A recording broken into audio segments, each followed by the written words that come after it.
बाळासाहेब गाजवत होते आणि तशीच गर्दी होत होती. आणि आज 20 वर्षानंतर सुद्धा राजसाहेब हे तुमच्या भाग्यात आहे की आज तेवढीच गर्दी या ठिकाणी आम्हाला दिसते. आणि आम्ही भाग्यवान आहोत की त्या मैदानामध्ये आम्ही बाळासाहेबांची बसून भाषणं ऐकत होतो. त्यावेळेला आम्हाला मांडी घालायला लागत होती आणि त्यावेळेला चणे सोबत घेऊन आम्ही बसलेलो असायचो. आज तुमच्यासोबत ह्याच स्टेजवर मी भाषण करतोय. खरं आता महाराष्ट्राच्या राजकारणाचा साहेब विचका झालेला आहे. मला एवढंच कळतं की बाळासाहेबांनी मराठी माणसावरती, मराठी भाषेवरती आणि महाराष्ट्रावरती मनापासून प्रेम केलं.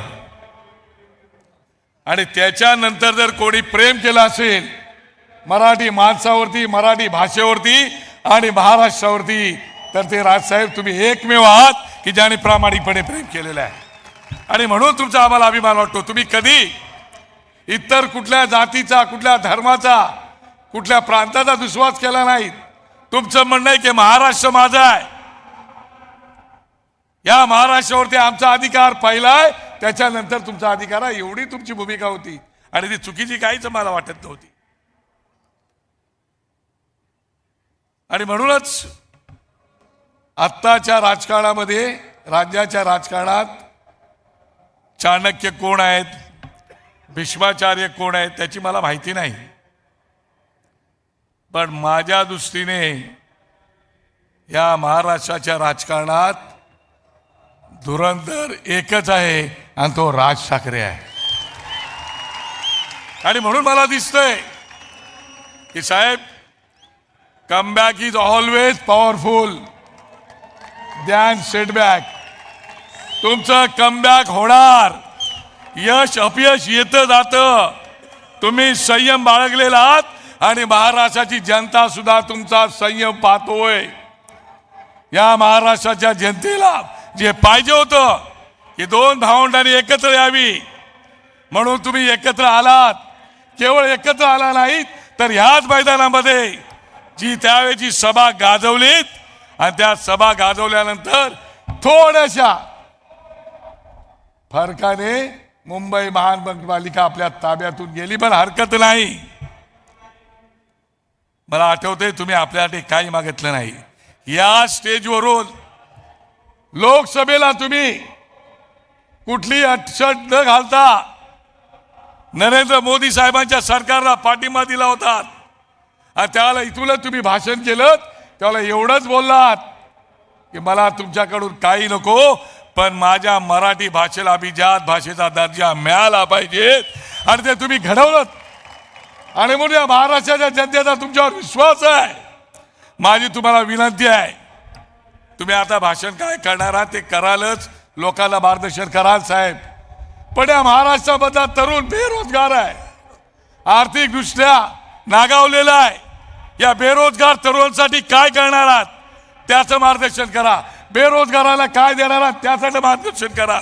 या मुंबापुरीचं बचबतपुरी झालेले आहे साहेब. आज रस्त्याने चालायला जागा नाही, फुटपाथवरती चालू शकत नाही, ट्रॅफिकचे प्रॉब्लेम आहेत, पार्किंगचे प्रॉब्लेम आहेत. एवढे प्रॉब्लेम आहेत साहेब. लोकांच्या अपेक्षा तुमच्याकडून आहेत. आणि म्हणून तुम्हाला मनापासून गुढीपाडव्याच्या शुभेच्छा देताना मला खूप आनंद वाटतोय. आणि या महाराष्ट्राच्या कानाकोपऱ्यातून आलेल्या लोकांनाही मनापासून मी शुभेच्छा देतो. आणि साहेब, तुमचं भाषण ऐकण्यासाठी आमचं कान आतुर झालेले आहेत. केव्हा एकदा तुम्ही आम्हाला मार्गदर्शन करताय त्यासाठी तुम्हाला मनापासून शुभेच्छा देऊन मी माझं भाषण थांबवतो. जय हिंद, जय महाराष्ट्र. यानंतर मी महाराष्ट्र नवनिर्माण सेनेचे अध्यक्ष सन्माननीय राजसाहेब ठाकरे यांना विनंती करेन की त्यांनी मार्गदर्शन करावे.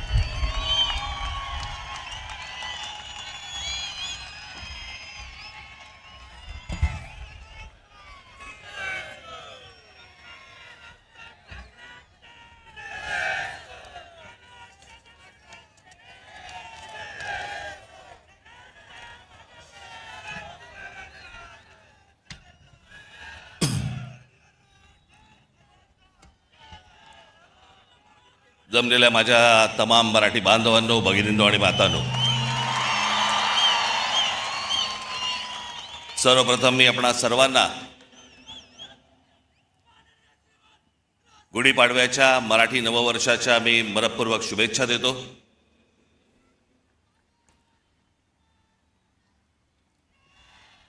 नऊ मार्च 2006 पक्ष स्थापन झाला आणि 19 मार्च 2006 आपली पहिली जाहीर सभा याच शिवतीर्थावरती इथे झाली. आज 20 वर्ष झाली पक्षाला आणि आनंदाची आणि भाग्याची गोष्ट अशी की 20 वर्षानंतर 19 मार्चला गुढीपाडवा यावा. मी याला शुभसंकेतच पकडतो. मी हे सगळे ते निवडणुका आल्या गेल्या, झालं, शिमगे झाले, सगळं झालं. आपण जे उभे आहोत हे लक्षात ठेवा, हे महाराष्ट्रासाठी उभे आहोत. आणि मी जे बोलतोय तुम्हाला आत्ता हे तुमच्या टाळ्यांसाठी बोलत नाहीये. मी जो तुम्हाला शब्द दिलाय या महाराष्ट्राचं गतवैभव प्राप्त करण्यासाठी, म्हणून आपल्याला जी सत्ता घ्यायची ती सत्ता भविष्यामध्ये आपण हातामध्ये घेणार म्हणजे घेणार. हे मी फक्त तुमच्या टाळ्यांसाठी सांगत नाही, तो माझा आत्मविश्वास आहे. पण आता काय पुढच्या 3 वर्ष काही निवडणुका नाहीत या महाराष्ट्रामध्ये. त्याच्यामुळे कंत्राटदारांकडनं पैसे खायला सगळेच मोकळे आहेत.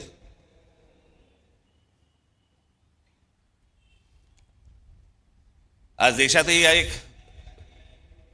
धाकधूक सुरू आहे, भीषण परिस्थिती आहे, गॅस मिळत नाही आहेत. नेहमी नॉर्मलला असणारे लोक सध्या गॅसवर आहेत.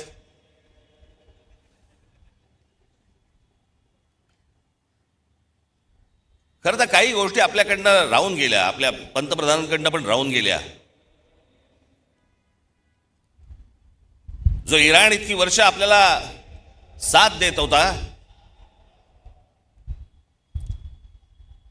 त्या इराणवरती ज्या प्रकारचे हल्ले होत आहेत आज, आपण इराणला साथ द्यायला पाहिजे होती.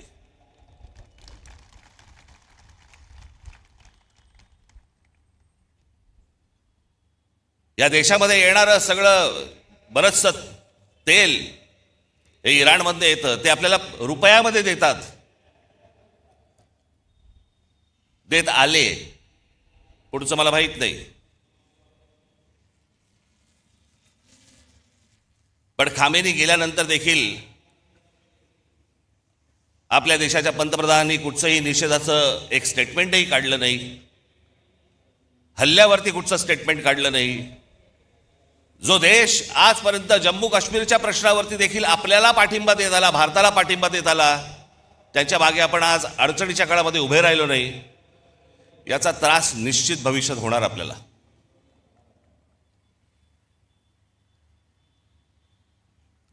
आज सगळ्या बाजूने समजतच नाही की नेमके आपण कुठे चाललो आहोत, काय चाललो आहोत.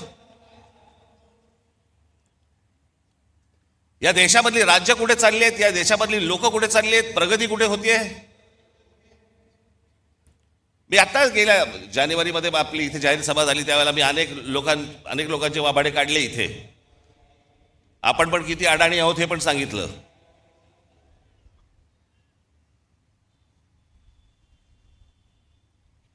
हे जे मी तुम्हाला सांगतो हे लक्षात ठेवत जाय, विसरत जाऊ नका.